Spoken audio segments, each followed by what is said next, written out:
한 주간 동안 주의 은혜 가운데 평안하셨습니까? 다시 할까요? 한 주간 동안 주의 은혜 가운데 평안하셨습니까? 아멘. 옆에 사람 인사합시다. 사랑합니다. 축복합니다. 네. 한 주간 동안 주의 백성을 사랑하고 수고가 많으셨습니다. 제목이 있습니다. 같이 읽겠습니다. 생명을 구원하시려고. 아멘. 오늘 우리는 창세기 42장부터 볼 건데요. 42장부터 47장까지 볼 거예요. 그거 언제 다 보냐 그러지 마십시오. 별로 안 깁니다. 우리 지금 요셉 이야기를 보고 있거든요. 37장부터 요셉 이야기를 봤는데 요셉이 꿈을 꾸고 그리고 노예로 팔려왔고 그리고 노예로 팔려왔다가 억울하게 옥살이를 당하고 옥에서 두 명의 관원장을 만나죠. 술 맡은 관원장, 떡 맡은 관원장 만났고 그들의 꿈을 해석해 주었고 그걸로 인하여 2년 뒤에 바로가 꿈꾸었을 때 그것을 해석해 줌으로 총리가 되어졌던 이야기를 우리가 지난주까지 봤습니다. 이제 총리가 돼서 그 바로가 꿈꾼 대로 7년 풍년, 7년 흉년을 이제 겪게 되는데요. 7년 풍년 동안 곡물을 저장해 두었다가 다 걷어들이고 저장해 두었다가 이제 흉년이 시작되면서 곡물을 팔고 있는 시간, 팔게 되는 게 오늘 본문이 주어지고 있는 거예요. 주어진 얘기예요. 이제 팔기 시작하는데 당연히 이집트가 기근이니까 이집트는 사실은 저 아프리카 중부의 영향을 받긴 하지만 그래도 그 지역 전체를 기근 가운데 몰아넣으셨다고 보여져요. 이스라엘 가나안 땅도 당연히 기근이었고 그 기근 때문에 먹을 것이 떨어졌을 때 이제 기근이 시작되고 2년 되었을 때 야곱이 그의 아들들을 보내서 그렇습니다. 그렇게 말하면 돼. 먹을 것도 없는데 여기 있으면 어떡하니. 애굽에 곡물이 많으니까 거기 가서 사와야지. 그래서 애굽에 곡물을 사러 10명의 아들을 보냅니다.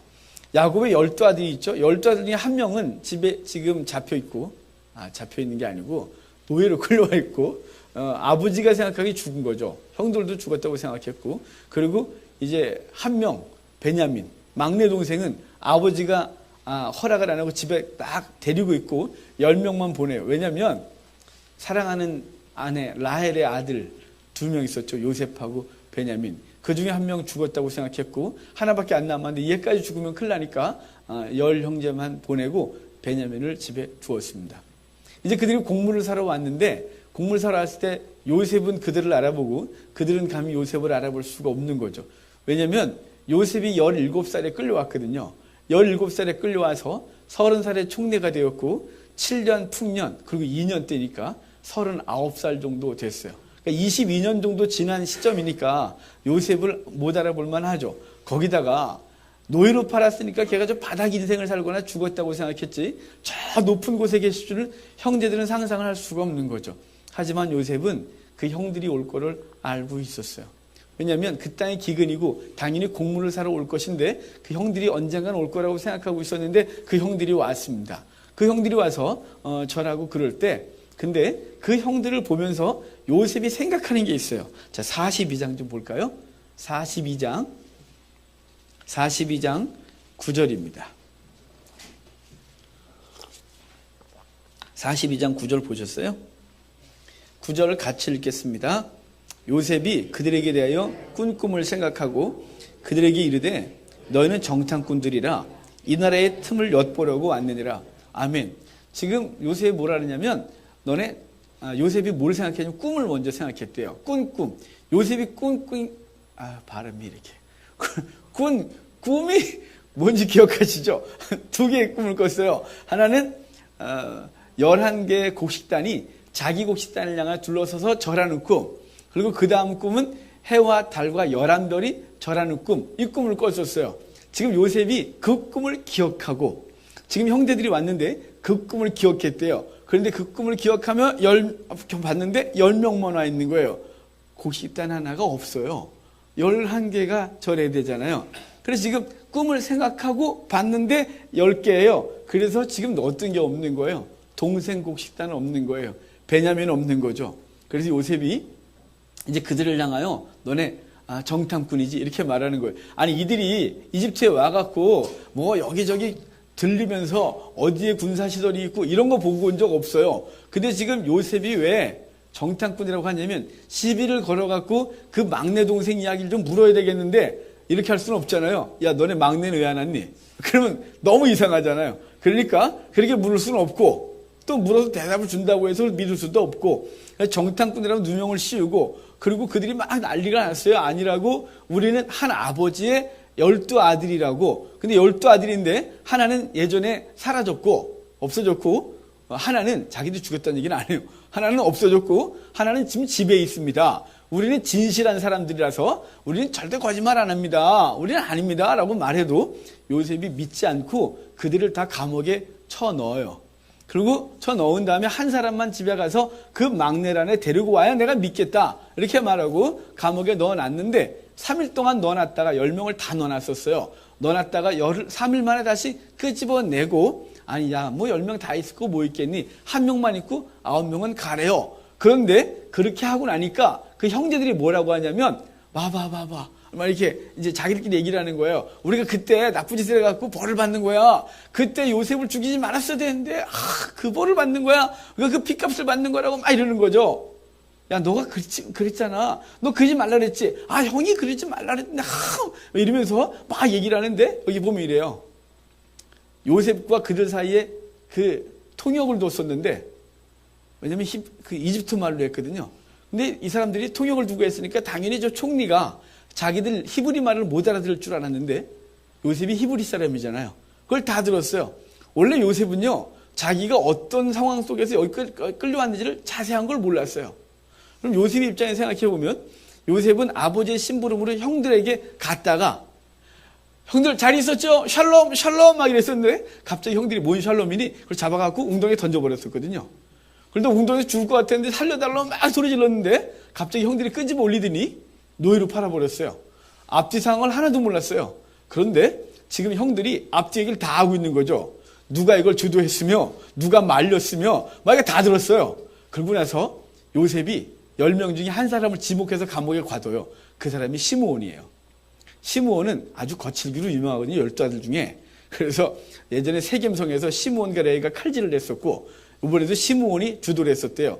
본문에 시므온이 주도했다는 얘기가 없는데 유대 전승에 의하면 시므온이 요셉을 죽이는 걸 주도했었대요. 그래서 본문에 그걸 다 듣고 시므온도 갇혀. 그래서 이 본문에는 시므온이 감옥에 갇히는 얘기가 나와요.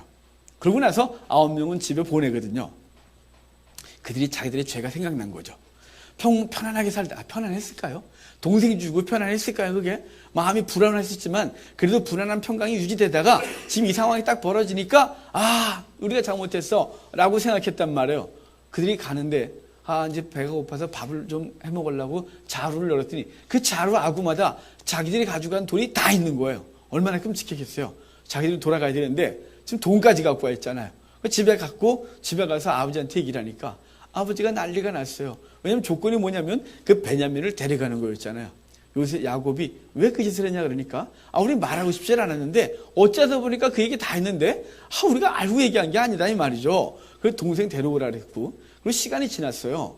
지났는데 곡물이 다 떨어져서 이들이 갈 수가 없는 거죠. 왜냐면 야곱은 막내 아들 내어주지 않고, 그리고 나머지 형제들은 그 돈 갖고 온 것 때문에 찜찜해서 가고 싶지 않고, 근데 야곱이 불러서 굶어 죽을래? 안 갔다 올래? 그랬더니 그들이 이 베냐민 안 데려가면 안 된다고. 그리고 요 야곱이 이렇게 말해요. 그리고 야곱이 편애가 얼마나 심하냐면, 여러분 그 편애 때문에 자녀가 다 망가진 거예요. 형제들이 아주 그랬어요. 야곱이 이렇게 말해요. 지금 현재 2아들 잃었대요.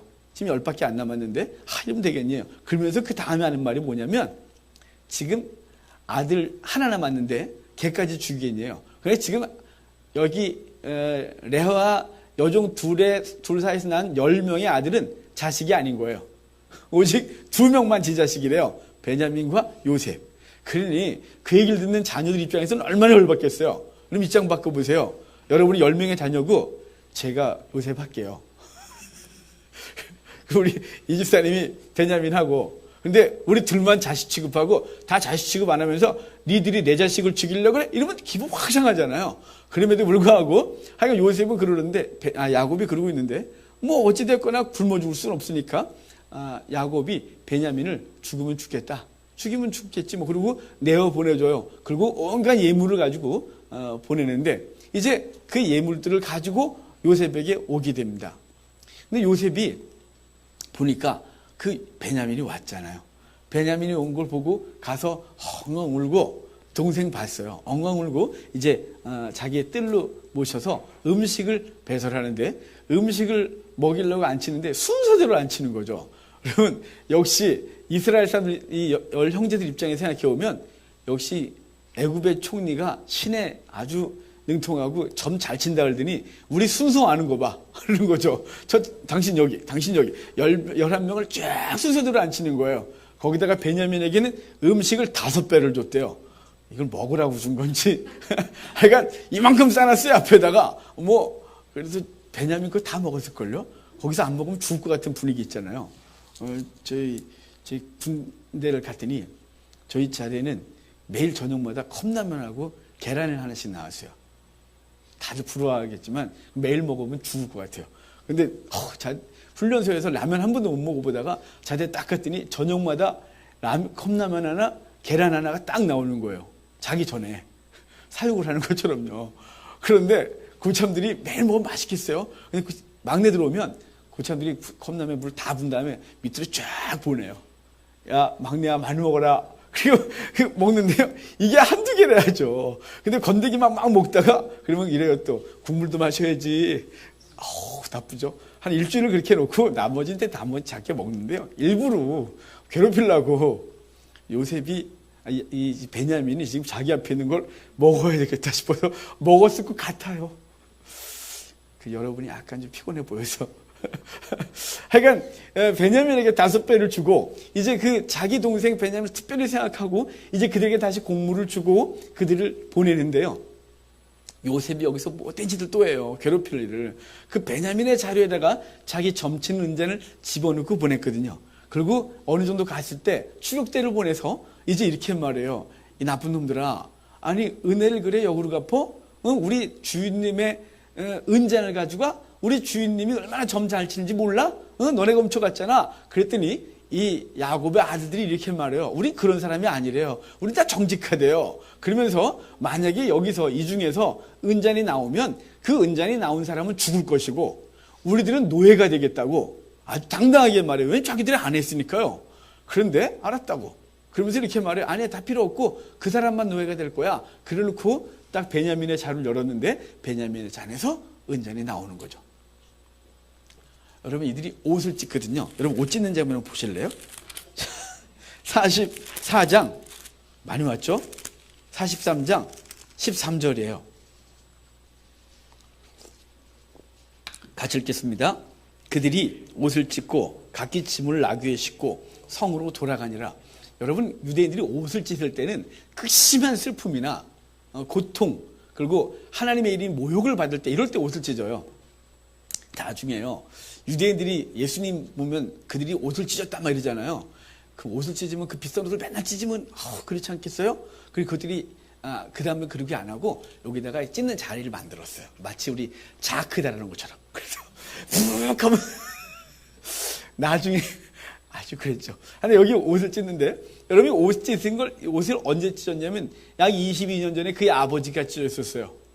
그들이 요셉을 노예로 팔고 요셉의 겉옷을 챙긴 다음에 그것을 박박 찢고 거기다가 염소의 피를 묻혀 아버지에게 갖다 줬어요. 아버지 동생이 찢긴 것 같다고 짐승에게. 그래서 그때 야곱이 옷을 찢으면서 극한 슬픔을 표현하고 차라리 죽는 것 같은 슬픔, 차라리 죽었으면 좋겠다는 표현을 야곱에 했었는데 지금 그 슬픔을 지들이 겪고 있는 거예요. 그러면 행한 대로 이 보응을 받는 것이죠. 그들이 지금 동생을 죽였고 아버지 옷 찢게 했던 걸 자기들이 옷을 찢고 이제 그 슬픔 가운데로 들어가고 있는 장면이 지금 이 장면이에요. 44장. 사자가 2번 나와서 죽을 사자가 2번이라 아주 괴로운 일이 벌어지죠. 그러니까 여기 이르면서 이들이 끌려왔는데 그들이 이 끌려온 상태에서 누가 변호하냐면 유다가 적극적으로 야곱을 베냐민을 풀어달라고 난리가 나요. 그 유다가 자기가 올 때 자기 아들들을 아버지에게 담보물로 맡기고 왔거든요. 아버지 베냐민을 만약에 못 데려오면 내 아들을 죽이소서. 그래서 아들을 볼모 잡아놓고 왔어요. 아버지에게. 그리고 이제 유다가 왔는데 지금 이런 상황이 벌어진 거죠. 유다가 적극적으로 변호해요. 안 된대요. 왜냐하면 우리 아버지 지금 하나 죽었고 하나 남은 아들 얘 죽으면 얘 죽으면 우리 아버지는 살 수가 없대요. 그래서 얘를 풀어달래요. 대신 내가 남겠대요. 내가. 막 이렇게 변호하는 거예요. 이게 45장 전체 얘기예요.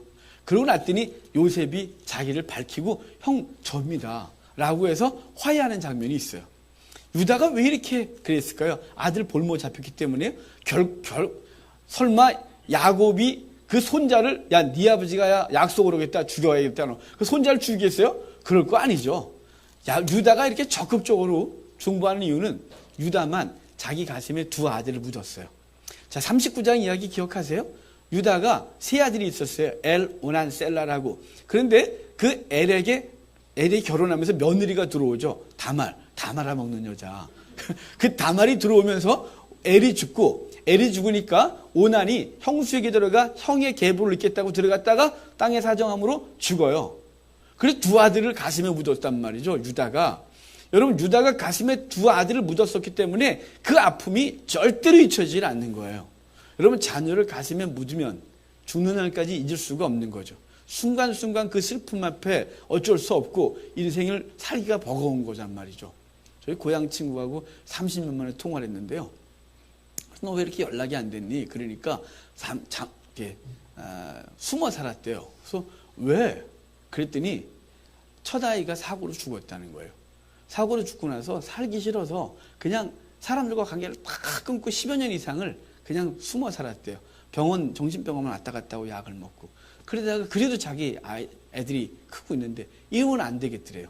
그래서 그 아이들 때문에 내가 살아야지. 그래서 일어나서 세상을 살고 있다고 했는데 그애가 막 울면서 얘기를 하는데요. 그게 여러분 잊혀지게 가요? 주님께서 그 영혼을 걷어가실 때까지 절대로 육신을 갖고 있는 절대로 잊혀지지 않는 아픔이 자녀를 잃은 아픔이에요. 유다가 그 아픔으로 살았단 말이에요. 그런데 지금 자기 아버지의 고통을 유다가 이해하는 거예요.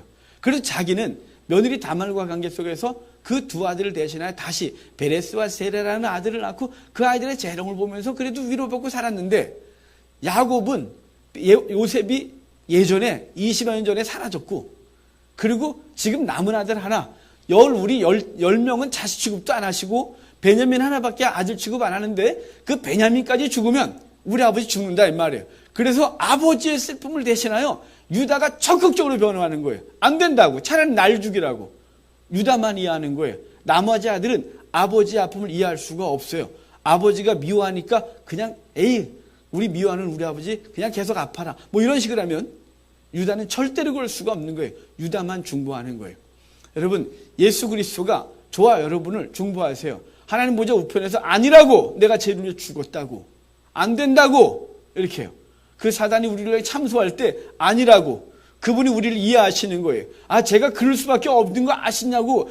주님 내가 저 땅에 육신을 갖고 살았을 때 그 땅을 살아보니 그러겠더라고. 이해하시라고 막 이러는 거죠. 그래서 히브리서에 뭐라 그래요? 그분이 우리의 모든 것을 체휼을 하셨대요. 경험하셔서 우리 슬픔을 아시고 우리 그거 다 아시고 이렇게 말해주는 거예요. 그분이 우리 걸 다 아시는 거예요. 그래서 중보하시는 거예요.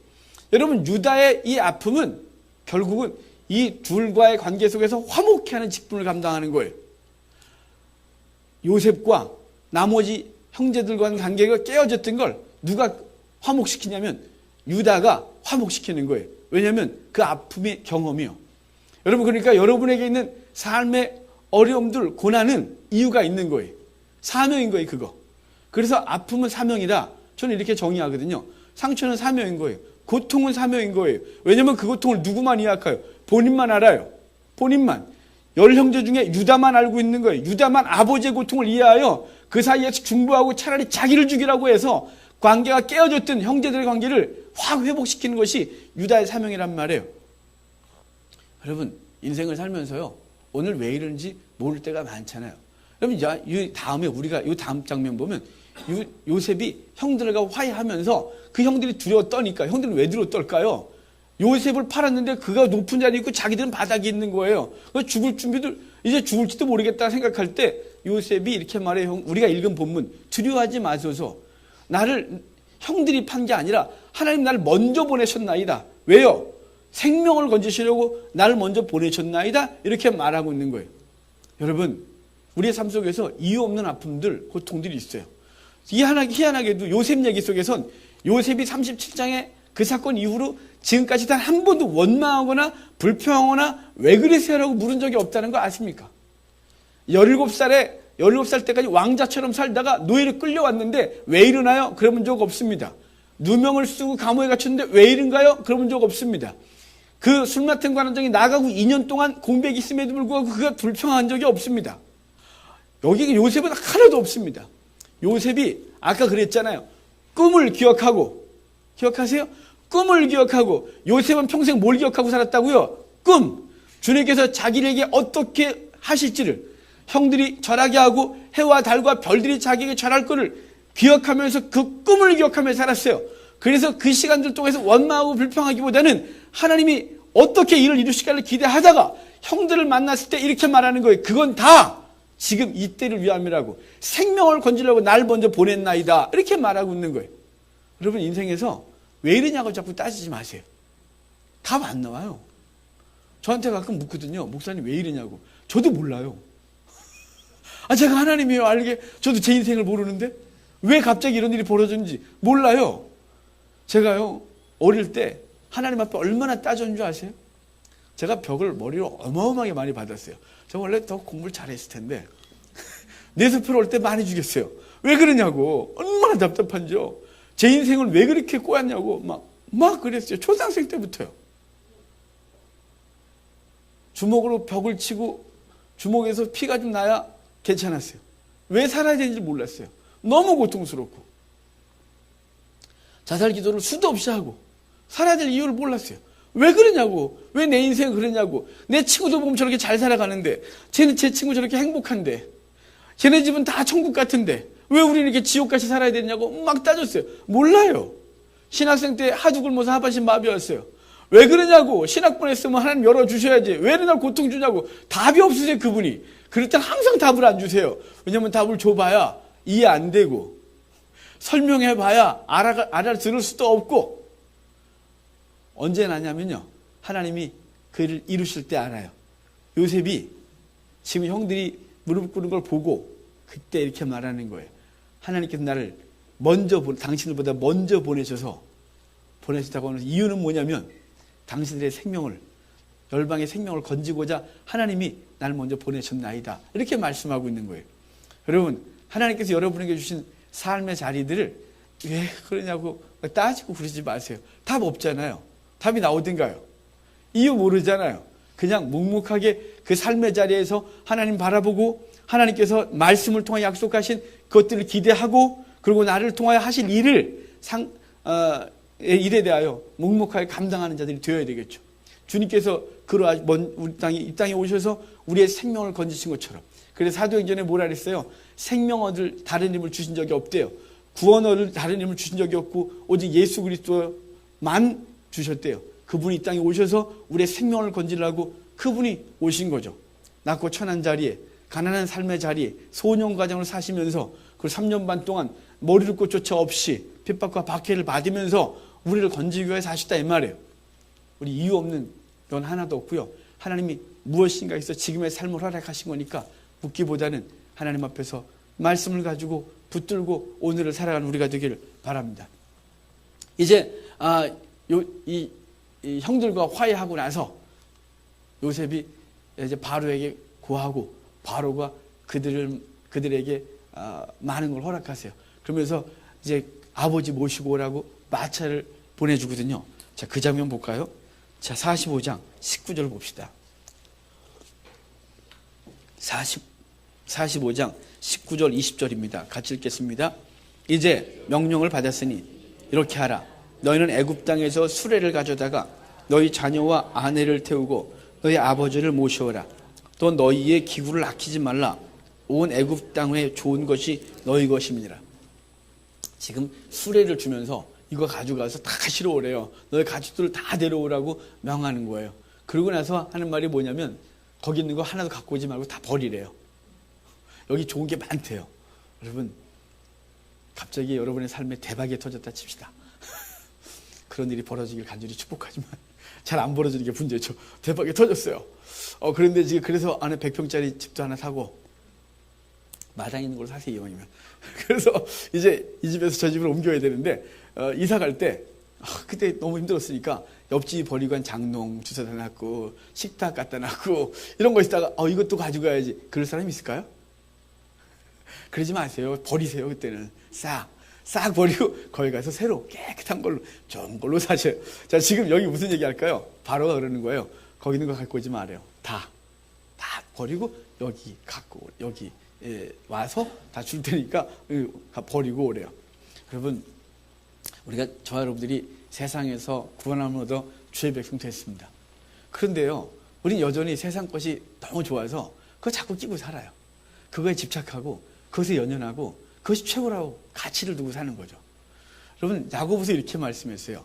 야고보 사도가 모든 좋은 것들은 빛들의 아버지부터, 그러니까 하늘로부터 임한다고. 왜 그 얘기했냐면 야고보서에는 부하려하고 이 땅의 것들 때문에 막 연연하고 그것 때문에 시험에 들고 그러니까 그것은 이 땅의 것은 아무 가치가 없대요.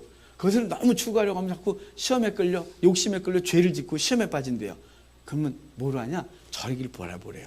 거기서부터 오는 것만 가장 가치가 있고 존귀해야 돼요. 여러분, 그렇다고 해서 우리가 지금 오늘 당장 가갖고 집 다 팔고 돈 다 버리고 그냥 빈몸으로 살겠다 이렇게 생각하지 마시고, 중요한 게 뭐냐면 이 땅에 것에 대한 가치를 좀 버리셔야 돼요. 그것 때문에 연연하고 그것 때문에 울고 그것 때문에 시험에 들고 그것 때문에 하나님 앞에서 멀어지는 자가 아니라 그것들을 내려놓고 주님께 딱 오면 주님께서 주신 놀라운 은혜들이 있는데 여러분, 그걸 경험하여 알 수 있어요. 그래서 찬송가 가사 이런 거 아십니까? 알 사람이 없도다. 뭘요? 하나님과 관계 속에서 그분께서 주시는 걸 경험한 사람이 아니면 알 수가 없는 거예요. 여러분이 그 가치관이 좀 바뀌었으면 좋겠어요. 이 땅의 것들에서 연연하던 그 삶에서 다 내려놓고 뭐가 가치 있는지, 정말 비교할 수 없는 놀라운 은혜가 하나님부터 온다는 사실을 알고 그것으로 만족하고 그것에 감사하면서 기꺼이 이 땅의 삶들에 대하여 좀 내려놓을 수 있는 우리가 되기를 바라요. 그리고 그들이 왔고 이제 이 야곱이 다 와서 바로를 만나는데 바로에게 그러잖아요. 바로가 야곱에게 절해요. 그리고 야곱이 자기 나이가 130인데 험악한 세월을 살았나이다 이렇게 말하거든요.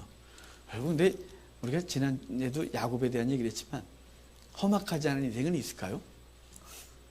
자, 옆에 사람하고 한번 이렇게 얼굴을 보든지 앞뒷 사람 보든지 인생이 참 힘들다. 얘는 이 정도면 내가 좀 바꿨으면 좋겠다 이런 사람 있나요? 어떤 면을 바꿨으면 좋겠다 싶은데 저 면 보면 싫어 이런 거 있잖아요. 우리 다 험해요. 자기 십자가 앉은 사람이 아무도 없어요. 제가 그래서 그 친구하고 통화를 하다 그랬어요. 너가 예수는 안 믿어서 그런데 나는 예수 믿으니까, 나는 목사니까 목사답게 말할게. 그러면서 그랬어요. 인생은 십자가 없는 사람이 아무도 없다. 자기 고통을 다 자기가 짊어지고 가는데 근데 너네는 그냥 가잖아. 우린 주님이 함께 하는데. 예수 믿게 하려고. 근데 목사답다. 그러고 말았어요. 그리고 이제 나도 믿고 싶어 이래야 되는데 거기까지 못 갔어요. 언제가 복음을 전하려고 그러는데 하여간 다 험해요. 근데 험악한 세월을 살지만 그 속에서 하나님의 뜻을 일을 이루고 그리고 하나님께서 결국은 그에게 평강을 주시는 장면이 있는데요. 그들을 고센 땅에 인도하고 고센 땅에서 그 가족들이 살게 되어집니다. 70의 후손들이. 여러분, 하나님께서 이 가족을 이렇게 인도하신 이유는 하나님이 그들을 위해 다 예비하셨다는 사실이에요. 바로 요셉이 총리가 될 수 있었던 것, 그리고 요셉이 그 가족들을 다 고센 땅에 데리고 살게 했던 건 뭐냐면요, 하나님이 아브라함에게 쓴 약속이 있어요. 아브라함에게 무슨 약속을 했나요? 창세기 15장에 내 후손이 애굽으로 가서 400년간 살다가 그들이 숫자가 많아 풍성하게 해서 그들을 가나안 땅으로 인도해 드리겠다고 했는데, 여러분, 가갖고 노예로 살아갖고 어디 숫자 많이 늘어나겠어요? 아니죠. 하나님께서 요셉이 가기 전에 그 정권을 흔들어 놓으셔서 이방인들이 그 땅을 차지하게 하고 셈족이 나라를 차지하게 해요. 그 힉소스족이라 그래요. 그때 요셉이 노예를 끌려왔고 같은 셈족이었던 그를 총리로 임명하게 되고, 그리고 그를 통하여 이제 나라를 다스리게 하면서 약 200년간 유지할 동안 이스라엘 백성들 가장 풍성한 땅 고센 땅에 거하게 하고, 고센 땅에서 정치적 안정, 경제적 안정을 통하여 후손들을 많게 하신 하나님의 역사가 있는 것이에요. 여러분, 하나님께서 우리의 삶에 대해서 정말 알지 못하지만 주님께서 인도하시는 걸 정말 믿으셔야 돼요. 여호와 이레로 우리의 삶을 예비하고 계세요. 그분께서 3일길에 앞서가신다는 걸 아십니까? 우리가 오늘 이 자리에 있던 걸 주님께서 3일길에 앞서가신다고 그 광야 생활 속에서 말씀하고 있는 거예요. 이스라엘 백성이 요단강을 건너갈 때 그때가 몸에 거두는 시기라서 1.6km 넓어진대요. 하류가. 어마어마하게 넓은 거죠. 거기 인간이 도저히 넘어갈 수 없는, 수영도 할 수 없고 그 찬물이 내려오는데 건너갈 수도 없을 때 하나님이 거기 발 담그래요. 그럼 주님이 일하신다고. 그래놓고 아담옷 반방 사르단에서 물이 끊어지겠대요. 이스라엘 백성 있는 자리에서 보이지 않는 장소에 한참 위로 올라가야 돼요. 근데 거기서 물이 끊어지는 것이지. 하나님이 그들에게 발을 담글 때 거기서 일하고 있는 거예요. 그리고 그들이 1km에서 따라왔을 때 물이 감하는 걸 보고 건너가게 되는 거예요. 여러분, 우리의 눈에 하나님 일하시는 게 안 보여요. 그래서 두려운 거예요. 그렇지만 하나님 지금 일하고 계시고 그분 우리의 삶 가운데 가장 좋은 곳으로 만족시켜 주시기 위하여 지금도 일하고 있는 걸 믿고 그분 앞에서 오늘의 삶을 살아야 되는 거예요. 비록 우리의 삶이 험하고 험악한 삶을 사는 것 같고 두렵고 힘들고 오늘 하루 버티는 게 힘들어도 하나님 바라보고 믿음의 사람으로 오늘 한 걸음 한 걸음을 내딛는 것이 말씀 가운데. 그러면 그분께서 우리를 가나안 땅으로 인도하시기 전, 천국을 인도하기 전에 고센 땅으로, 고센 땅에서 하나님께서 그를 통하여 열방을 건지시는 놀라운 일들을 또 벌일 거니까 하나님 우리를 통하여 계획하신 것이 있어요. 일이 있어요. 그거 바라보면서 오늘을 사셔야죠. 후에 47장에 보면 요셉의 토지법이라고 있는데 이건 뭐 그래요. 아주 간단한 얘기예요. 7년 풍년 동안 곡물을 다 거뒀다가 이제 7년 동안 곡물을 파는데 아주 비싸게 팔았겠죠. 그래서 사람들이 돈 갖고 와 샀고 돈 떨어지고 나니까 가축 갖다 팔고 가축 떨어지니까 땅 갖다 바치고 땅 떨어지니까 자해 갖다 바쳐요. 그래서 이 정부 것이 다 되어져요. 땅도 정부 소유. 그리고 그들이 그 사람들도 다 스스로 노예가 됐으니까 그들에게 다시 땅을 돌려주고 그들에게 5분의 1을 세금을 내라 그래서 정권이 안정되어지고 그리고 이스라엘 백성들은 고센 땅에서 풍요로운 땅에 살게 되는 것이 하나님의 역사가 그 속에 있는 것이죠. 성도 여러분, 주님께서 우리를 건지기 위하여 이 땅에 오셨습니다. 낮고 천하게. 그리고 우리를 건져주셨습니다. 저와 여러분이 그분을 섬기고 그분의 뒤를 따라가지 않습니까? 그분께서 우리에게 주신 삶은 이유가 있는데 그 이유가 뭐냐면 열방을 건지고 영혼을 건지고 주변을 건지기 위함이에요. 당장 안 보이고 당장 힘들고 죽을 것 같지만 하나님의 목적하신 바가 있다는 사실을 믿으시기를 바라요. 우리가 이 땅에 사는 이유는 영혼 건지고 하나님 나라를 세워가는 거 아니겠습니까? 제가 어릴 때 머리를 박고 주먹으로 치면서 막 자살기도 해보고 나 왜 살았는지 모르고 막 그러다가 언제 제가 깨달았냐면요. 신학교 입학하는 날 알았어요. 신학교 입학하는 날 아버지의 뒷모습을 보고 한참 울었어요. 나 하나 목사 만들려고 우리 주변을 다 무너뜨렸구나 싶으니까 그동안 학생 때 원망하고 불평하고 왜 그런지 몰라서 따졌던 그 많은 것들이 해결이 되어졌어요. 그 하루, 그날 다 해결됐어요. 신학교 입학하는 그날.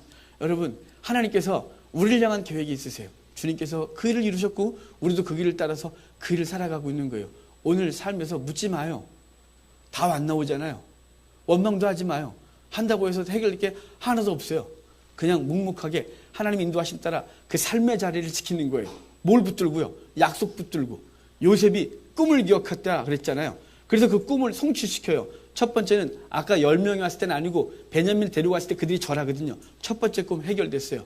그리고 야곱과 그의 후손들 70인이 다 왔을 때 사실 66인이 오죠. 여기 있는 그와 그의 아내와 두 아들을 빼고 66인이 와서 그에게 절을 해요. 그래서 그 두 번째 꿈이 성취되어지는 거예요. 하나님 반드시 약속 붙들고 살아가는 자들을 향하여 하나님 약속을 이루게 하시고 그를 통하여 생명을 건지는 일이 벌어질 거예요. 우리 삶의 이유, 영혼 건지는 건 아니겠습니까?